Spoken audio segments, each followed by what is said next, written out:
Bon, je sais que j'avais dit lors de mon dernier GND que ma chaîne c'était pas que des jeux de combat, sauf que j'aime bien les jeux de combat, donc on va quand même en parler. Ce que je n'avais pas aussi clairement dit lors de mon ancien GND, par contre, c'est que je ne parle quasi que exclusivement de jeux que j'aime dans mes GND. Prenez n'importe lequel des jeux dont j'ai parlé, je peux dire sans hésiter une seconde que ouais, j'ai adoré y jouer. Tout ça pour venir au fait que ma relation avec ce jeu, elle est compliquée. Disons que j'ai envie de l'aimer, et quand j'essaye à chaque fois d'exprimer un peu d'amour envers ce dernier, c'est comme si ce dernier faisait en sorte que je le déteste. C'est imagé.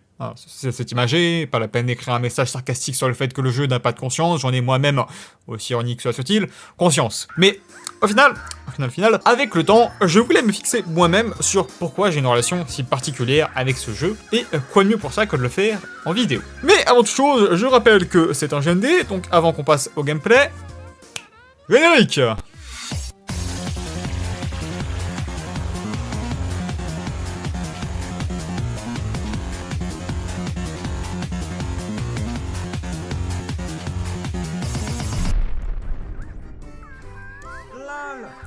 Un des tout premiers trucs qui me vient en tête quand je pense au jeu, personnellement, c'est la défense de malade mentale qu'on a. Genre, le fait qu'on a la petite template shield menant RPS si t'as tapé dedans, freeze frame qui permet de savoir si tu peux taper ou DP, et des DP meterless frame 1 parce que Strive n'avait pas assez montré en quoi c'est une mauvaise idée, sachant que si tu fais la version mood, elles sont non punissables on block. Je pensais pas regretter ça d'un jour, moi.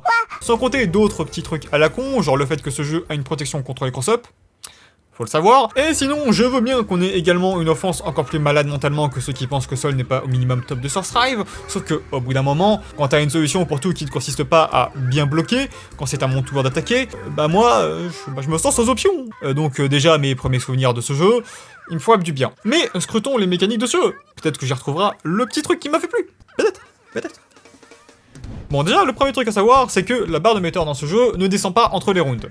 Donc, normalement, t'es pas censé faire le macaque avec si tu veux pas voir tes options réduites. Tu l'utilises en faisant des IX, donc les spéciaux et le bouton C, voilà. Et si t'as la barre de metteur à fond, tu peux faire une super. Ensuite, avec la barre de metteur, on a la barre de lune. Now, Stone Soldier, destroy the moon! Non, Yugi, arrête!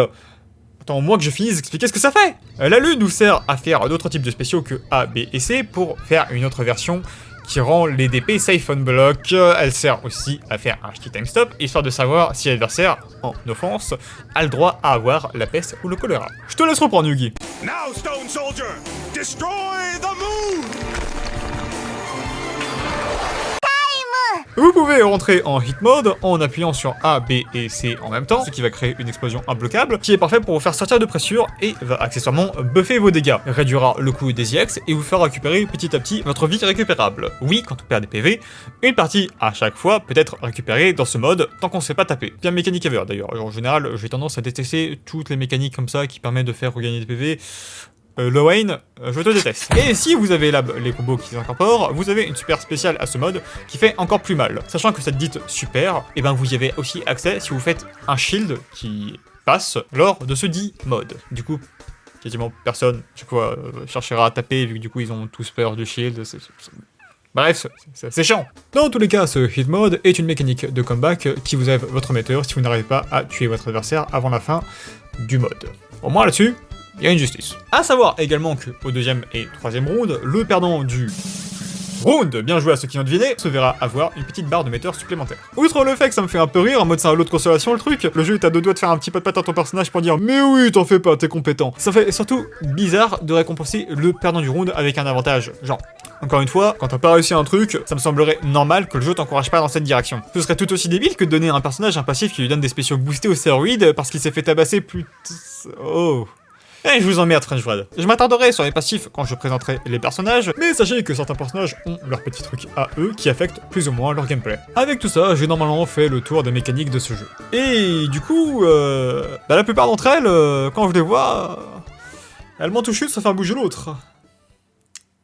Je parle de mes fumos. Genre, t'as des trucs cool, je dis pas. Donner des passifs spécifiques, c'est cool. Même si c'est pour donner de l'armor au grappleur, personnellement, je m'en serais passé. Sachant que il y en a d'autres qui me font juste m'arracher mes cheveux quand je les affronte. Genre, ouais, le shield ça donne des moments marrants, en mode si, c'est shield type Lumina ou quoi, si. Mais ça me fait plus serrer les dents qu'autre chose d'avoir une connerie pareille à gérer quand c'est moi qui suis censé être en avantage après que j'ai mis un coup dans la garde de mon adversaire. Donc, avec tout ça, pourquoi j'aime bien ce jeu, moi, déjà ?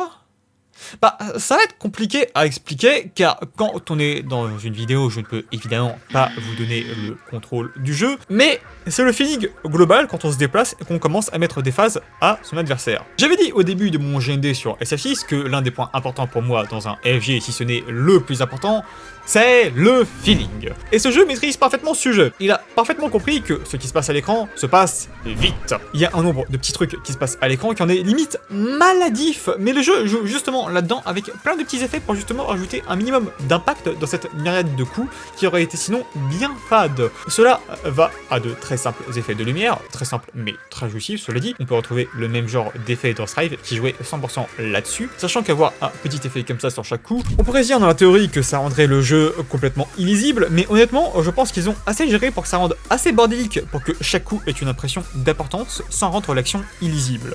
Également, pour un jeu en pixel art, il a moins peur d'utiliser la caméra que certains jeux en 3D, genre sans en faire des tonnes comme on peut le voir sur un Counter-Hit dans Strive, rien que le fait que la caméra tremble un peu rend ce dernier bien plus sympa que si tout était fixe, encore une fois. Sans parler du léger zoom lors de l'utilisation d'un IX, lors de la pose de dernier pour bien montrer qu'un truc cool va se passer, sachant que dans les IX, un truc que j'aime bien aussi, c'est le personnage qui va se retrouver en arrière-plan. Ça me fait pas mal penser au Critical Hit de Persona, où tu vas souvent voir les yeux du personnage en arrière-plan, avec souvent une expression du type « Oh, je vais te niquer ta... » J'ai l'impression de me répéter, mais au bout d'un moment, j'ai jamais entendu personne en parler, alors que je trouve vraiment ça intéressant. Ça donne de la vie à un combat de FG, ce genre de choses. Mais toutes ces paillettes ne seraient rien sans une certaine sensation dans le contrôle des personnages. Ça va être plus technique à expliquer, comme je l'avais dit avant que je m'attarde sur les effets visuels, mais quand je regarde des games high level de ce jeu, j'ai comme une impression de fluidité. Les mouvements des personnages sont vraiment bien représentés, et il y a que très rarement des anomalies visuelles quand je regarde du gameplay. En plus, étant quelqu'un qui juge beaucoup au visuel, ne pas voir quelqu'un backdasher l'équivalent d'un immeuble qui leur tombe dessus,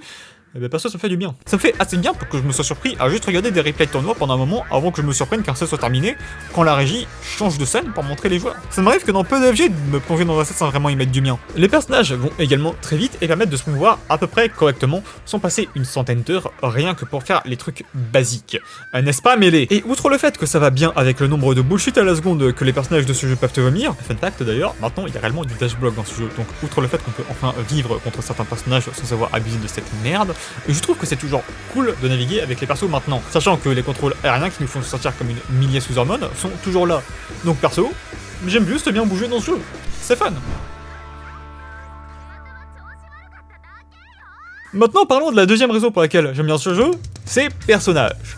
Ils sont cool. Vu qu'il y a 16 persos, 22 si on compte les doublons, vous m'excuserez si je passe pas 300 ans sur chacun d'entre eux. Shiro Emiya... Pardon, je voulais dire Shikitono, c'est le protag rushdown débile de la série, qui est d'ailleurs le seul dans le jeu, avec Saber, à pouvoir appliquer du chip damage. Pour ça par contre, il faut que le normal soit un normal qui utilise son couteau. Mais c'est pas ça qui m'empêchera de le ranger dans la catégorie des protags débiles de FG. Oh, et aussi, ses imbloquables, parce que oui, il a des imbloquables, sont accélérés durant son Moondrive, parce que cet homme est naturellement gifted. Rushdown tout aussi débile que le protag, sauf que elle c'est une meuf en mini-jupe, qui est souvent mise avec des oreilles de chat, car elle a une version... chat, littéralement, où elle transitionne de sol à fausse en termes de gameplay. Mais c'est un choix comme un autre, ne jugeons pas. Sous cette forme, elle a les mêmes mouvements que Faust, justement, mais il est bon de noter que son crawl ne low profile pas, vu qu'elle a la même hitbox en standing et en crouch, mais elle donnera une protection naturelle contre les cross-up, parce que celle donnée par le jeu n'était pas assez. Son air dash, qui la fait flotter, lui permet également de bloquer pendant qu'elle vise sa meilleure vie dans les airs, et elle a le même délire de chance que Faust sur ses summons. Si ça vous plaît pas, foutez-lui une grande robe, des talons et un air malicieux, et paf! Ça fait des chocs à pic. Et paf! Ça donne un perso basé sur le contrôle du neutral. Aki Hatono, c'est la sang du protag, et vous voyez Mia dans Strive? Ok. Ciel, c'est... Non, je parle pas littéralement du ciel, baisse les yeux s'il te plaît. J'ai dit de les baisser, pas de l'élever parce que t'as trouvé ma blague nulle. Bref, c'est le mix entre un rushdown avec le mix de connard qui va avec, et un zoner avec ses projectiles de con. Si vous voulez une posture plus oppressive, cela dit, sa version powered sera vous rendre la vie plus cool. Les maids avec Izui pour le rushdown, oui, encore, ne me sautez pas dessus, je ne fais que trust Mizubi depuis le départ pour éviter le plus possible de dire une connerie. Et Kohaku pour le contrôle de l'espace. Comme elles se ressemblent toutes, les deux, on peut les assembler non pas comme ça, pour qu'elles fassent un duo où elles se transformeront donc en puppet character. Sauf que comme on peut switcher entre les deux en boucle, c'est qui la popée au final? Vous aimez les lolis qui sont des pics roches et qui ont une pressure de con? Bah si oui, Miyako c'est fait pour vous. Kuma! Non, pas lui, c'est le rappeur du jeu et oh mon dieu, c'est quoi cette absurdité? Sur ces ZX Super, Shield Counter, Arc Drive, Last Arc et Hit Activation, il aura droit à de l'armure parce que pourquoi pas, sauf que du coup, comme il a un épée, ceci peut arriver. Noël n'est ici pas une fête où on se réunit autour d'un concept marketing fait pour que les gens dépensent leur thune, mais est un rushdown, oui encore, mais qui joue les footsies. Si on en croit Mizumi. Perso, j'ai mes doutes. Cela dit, les adultes, c'est chiant, donc si on la rapetit un peu, on a sa version vampire, qui, elle, se basera plus sur le setplay. Alors tenez-vous bien les non-connaisseurs, vous allez apprendre un truc pour ne pas avoir l'air d'un paumé auprès de vos amis weeb. Le nom entier de ce perso, c'est Michael Roa Valdamiang. Parce que, pourquoi pas. Si vous vous demandez quel genre de perso c'est, dites-vous que c'est un perso de voleur toujours dans les premières places dans les tier lists. Selon certaines personnes, c'est un archétype à part entière. Si vous voulez plus de concret, cela dit, Vlove Archangel, parce qu'il a visiblement une gueule d'ange, est là pour vous servir parce que lui, c'est un big zoner qui est là purement pour vous faire chier. Au passage, quand il perd un round, ses sorts de feu deviennent des sorts de glace, qui deviennent tout de suite beaucoup plus forts. Les persos qui ne jouent qu'au deuxième tour, ce n'est donc réellement pas un beat. Oui, Saber, le perso de Fate, la série. Ici, on n'est pas là pour être subtil, on est là pour vendre notre jeu, ok? C'est un defensive footsies character. Encore une fois, j'ai toujours mes doutes sur l'un des termes employés. Quand elle arrête enfin d'être timide et de montrer son épée, tous ces coups qu'il utilise appliqueront du cheap damage. Top! Avant que je vous dise c'est quoi son gameplay, il faut que je pousse ma gueulante. Cette meuf n'a rien de spécial. Une rousse en jean avec un t-shirt blanc, vous sortez de chez vous par temps chaud et je vous jure que vous allez en voir les gars. Arrêtez de faire genre c'est un salamèche shiny par pitié. Bref, c'est un all-rounder avec du negative edge sur ses orbes. Bah, revenez, j'allais vous dire vous pouvez faire des mongols avec dans les airs comme elle a 2 hard dash et double jump. Et connais-tu les deux bonnes sœurs? Rushdown et Puppet, son nom c'est Mario. Bizarre, encore un Rushdown dans ce jeu. Je suis sûr que ces vieilles godasses sont aussi fake que mes mix-up.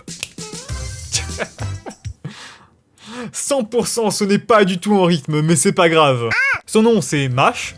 Je ne me risquerai pas à prononcer son nom de famille, et c'est une straightforward Rushdown. Mâchez avec. Le Comte de Monte Cristo est un roman d'Alexandre Dumas et d'Auguste Maquet, au cours duquel nous partagerons l'aventure du brave Edmond Dantès en featuring avec la série Devil May Cry, enfermé dans le château d'If pour bonapartisme en 1848. Dans ce jeu, c'est un rushdown. Mais voilà, mais c'était sûr en fait! C'était sûr! Non, je déconne, calmez-vous. C'est un Jack of all trades, un touche-à-tout qui brûle les PV récupérables s'il vous touche avec ses flammes. Et pour la fin, la page Mizumi de Uchiwa Kamaru ne dit pas directement son archétype, mais on peut la deviner facilement en fait qu'elle a une mauvaise défense, des mouvements diversifiés et une bonne pressure. Cela conclura donc, du coup, la partie sur les personnages. J'espère qu'il y en aura au moins un qui vous fait de l'œil si ce jeu vous fait envie. Pour l'heure, il est temps de passer à la conclusion. Allons droit au but. Est-ce que je vous recommande de jouer à ce jeu? Non. Est-ce que j'aime bien ce jeu? Même si je le déteste par moments, je dirais que oui. Peut-être que si vous tentez l'expérience, vous aussi, vous pourrez vous amuser également, mais je vous conseille de vous armer d'un peu de sociabilité car c'est un big jeu à Discord à la communauté pas bien grande, la grande majorité étant sur le jeu sur lequel ils ont dédié plus de 10 ans de leur vie.